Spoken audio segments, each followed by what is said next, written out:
খালেদা জিয়ার বিরুদ্ধে নাইকো দুর্নীতি মামলায় আরও 4 জনের সাক্ষ্য গ্রহণ সম্পন্ন হয়েছে। 14 জানুয়ারি পরবর্তী সাক্ষ্য গ্রহণের তারিখ ধার্য করেছেন আদালত। ঢাকার বিশেষ জজ আদালত 5-এর বিচারক মোহাম্মদ আব্দুল্লাহ মামুনের আদালতে সাক্ষীদের সাক্ষ্য গ্রহণ সম্পন্ন হয়। এ নিয়ে মামলায় 68 সাক্ষীর মধ্যে 32 জনের সাক্ষ্য শেষ হয়েছে। কানাডার কোম্পানি নাইকোর সঙ্গে অস্বচ্ছ চুক্তির মাধ্যমে রাষ্ট্রের আর্থিক ক্ষতি ও দুর্নীতির অভিযোগে খালেদা জিয়া সহ 5 জনের বিরুদ্ধে 2007 সালে তেজগাঁও থানায় মামলাটি দায়ের করে দুদক। পরের বছরের 5 মে ওই মামলায় খালেদা জিয়া সহ 11 জনের বিরুদ্ধে আদালতে অভিযোগপত্র জমা দেন দুদকের সহকারী পরিচালক SM শাহিদুর রহমান।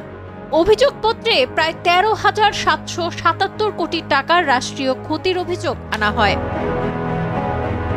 মামলায় একাধিক আসামিদের মধ্যে ব্যারিস্টার মওদুদ আহমদ, AKM মোশাররফ হোসেন ও বাপেক্সের সাবেক সচিব মোহাম্মদ শফিউর রহমান এই 3 জন মারা গেছেন।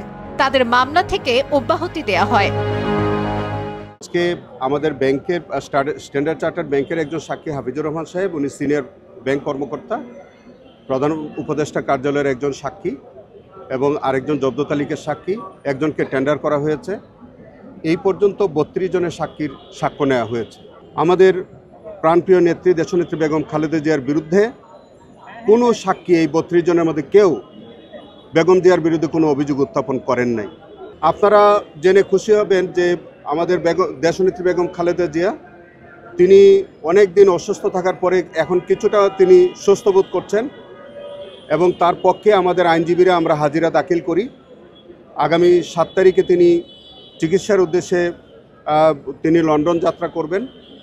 আপনাদের কাছে আমরা সকলের কাছে দোয়া প্রার্থী এবং আমরা আজকে মাননীয় আদালতকে সেটি আমরা অবহিত করেছি। এটা অবহিত করতে হয়। আমরা আজকে মাননীয় আদালতকে অবহিত করেছি এবং আমরা এটাও বলেছি যে তিনি বিদেশ গেলেও আমরা তার পক্ষে আইনজীবীরা হাজিরা প্রদান করবেন, যেহেতু এই বিষয়ে আদালতের একটি আদেশ রয়েছে। শেখ ফরিদের পাঠানো তথ্যচিত্রে ডেস্ক রিপোর্ট, সাবরিনা কাজী, কালের কণ্ঠ।